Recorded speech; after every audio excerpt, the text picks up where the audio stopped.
We've all been there, right?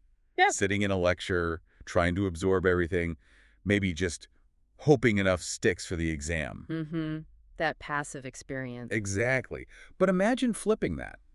Picture a classroom buzzing, students debating ideas, explaining concepts to each other. That contrast really captures what we're digging into today. We've done a deep dive into a fascinating study about pre-service teachers using a method called peer instruction. Right, and this was in a university physics course, specifically on light and sound. Yeah, and the source is a research paper from the Journal of Korean Teacher Education back in 2017. It's titled Phenomenological Study of Experiences and Perceptions of Pre-Service Teachers on Peer Instruction, focusing on liberal arts physics cases. And what's key here is that the paper highlights this as pretty novel, the first study, they say, to really capture the direct experiences of these future teachers with this specific method. So we're getting their immediate reactions. Exactly. So, our mission in this deep dive is really to understand what that felt like for them. What did they actually experience? How do they perceive peer instruction? And what can that tell us, the listeners, about making learning more effective, more engaging, whatever the subject might be? It's about exploring that learner-centered approach and its potential for deeper understanding.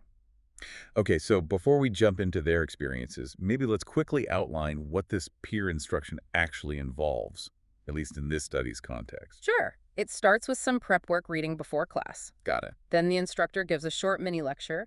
After that comes the core part, concept tests. These are conceptual multiple choice questions, right? Right. Students answer individually first. Then, and this is crucial, they pair up, usually with someone who picked a different answer, and they discuss. They try to convince each other. Ah, the peer part. That's it. Then they vote again. This whole method, pioneered by Eric Mazur at Harvard, has shown some real benefits.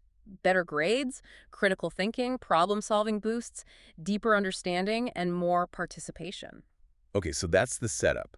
With that in mind, what was the first major thing these pre-service teachers noticed? Well, the overwhelming theme was a shift towards what they actually called thought-centered learning. Thought-centered, okay. Yeah.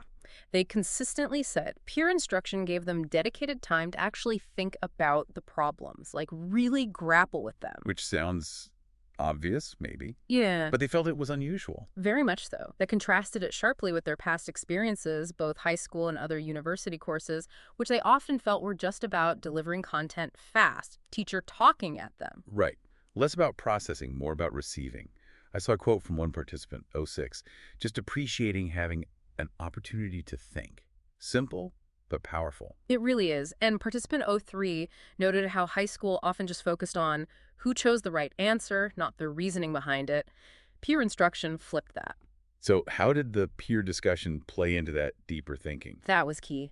They learned so much just by comparing different perspectives, hearing how someone else approached the same problem, and then trying to synthesize those viewpoints.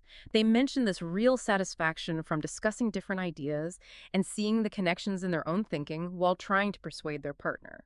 So it's not just hearing another idea, it's integrating it. Exactly. They talked about adjusting their own schema, their mental framework after these discussions, and hearing the instructor clarify things. It helped them build a more robust understanding. That makes sense. There was another quote, participant 10, about discussing why it's right and why it's wrong, making things clearer for both people. The act of explaining was vital. Absolutely. And that leads right into metacognition, thinking about your own thinking. Ah, okay. Having to articulate their reasoning to a peer made them reflect on their own problem-solving process. Talking with someone who disagreed really forced them to examine their assumptions. Like holding up a mirror to your own thought process. You got it. Participant 07 said something like, "It was good to talk with people who thought differently. Oh, you can think that way too. Maybe I'm wrong." That self-questioning is so important for learning. Yeah, you really test your understanding when you try to teach it, even just to a peer. It Yeah. reveals the fuzzy bits. For sure. And they definitely saw this active approach as way better than just rote memorization. Participant 01 contrasted it with just having knowledge poured in, saying peer instruction allowed for deep thinking. So it felt fundamentally different, more active. Definitely. Which brings us to the second big theme, the power of communication-based learning. Okay.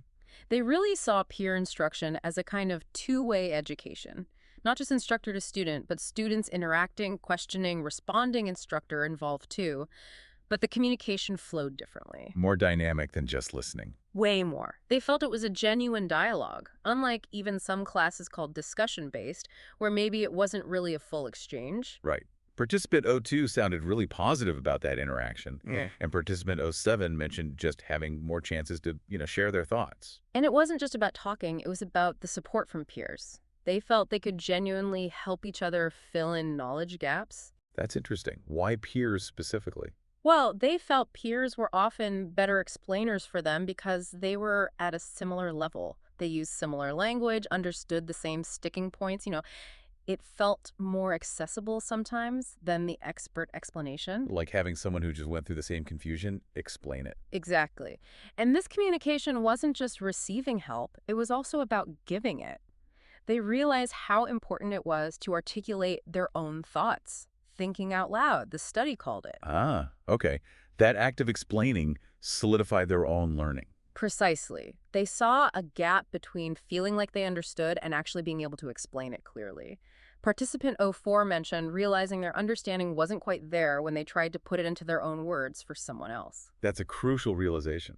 It forces clarity. It really does. So we've got deeper thinking, better communication. Did this translate into better learning outcomes in their view? That's the third theme, right? Yes, enhanced learning outcomes. Hmm. And a big part of this was fostering more open and diverse thinking. How so? The interaction pushed them to consider problems from multiple angles, not just stick with their first idea. This often led to more creative or comprehensive solutions. Right. Participant 10 had that interesting contrast, closed thinking in high school versus the open thinking needed later. Peer instruction helped bridge that gap. That's how they saw it, yeah. It encouraged that flexibility. And the peers themselves, you mentioned support, but did they act as learning aids in other ways? Absolutely. They called peers stepping stones for learning. It felt much less intimidating to hash out a confusing point with a classmate than, say, asking the instructor a question in front of everyone. Lower stakes, maybe. Definitely. Participant O3 talked about feeling less burden asking peers, and participant O6 found peers just explain things in an easier way, more relatable. So it creates a safer space to admit you don't know something and figure it out together. Exactly. And all this active processing and explaining seemed to stick. They strongly believed it led to better long-term retention compared to just listening and memorizing. That makes intuitive sense, doesn't it? The more you wrestle with something. The deeper it embeds. Yeah. Participants O5 and O3 specifically said they remembered things they discussed with peers much longer than stuff they just studied alone. The effort paid off in memory. Okay. That's compelling. So better thinking, communication, outcomes. What about just general participation? That's the final theme. Engagement. Right. Increased engagement and participation. This was another big plus. They felt more involved because their input, their answers on the concept tests, their discussions actually influenced the lesson's direction. Ah, so they saw their participation actually mattered. Yes, it wasn't just busy work that motivated them to think more actively. And interestingly, they saw potential here for students who usually check out in traditional classes. Like it could draw in the quieter student. Potentially, yeah. Participant O5 thought about how it could work well in secondary schools for that reason. And beyond just being active, did the style of interaction feel different? Oh, definitely. They described it as more free, less hierarchical, compared to classrooms where you might feel you have to agree with the teacher or just stay quiet. Less pressure to conform. Exactly. Participant 10 made that stark comparison feeling you had to agree with the teacher versus the freedom to genuinely debate with a peer. That sense of freedom must have helped with confidence, too. It did. They mentioned being a bit awkward at first, discussing potentially wrong answers, but that faded. They got more confident, more willing to participate. Because it was okay to be wrong. That was key. Participant O4 explicitly linked realizing it's okay to be wrong with feeling more engaged.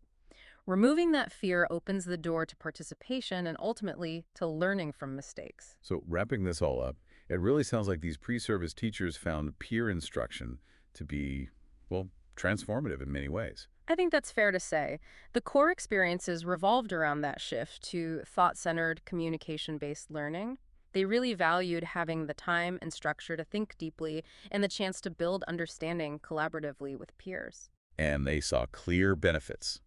Deeper learning, better memory, more engagement. Right. Plus, and this is crucial for them, It gave them a powerful experience of learner-centered teaching as students, which could really shape how they approach teaching later. That's a huge implication for teacher education, isn't it? No. Experiencing these methods directly. Absolutely. The study suggests this kind of experience can positively influence their future practices, maybe even challenge some deeply held beliefs formed by years of traditional schooling. It models a different way. It really makes you think.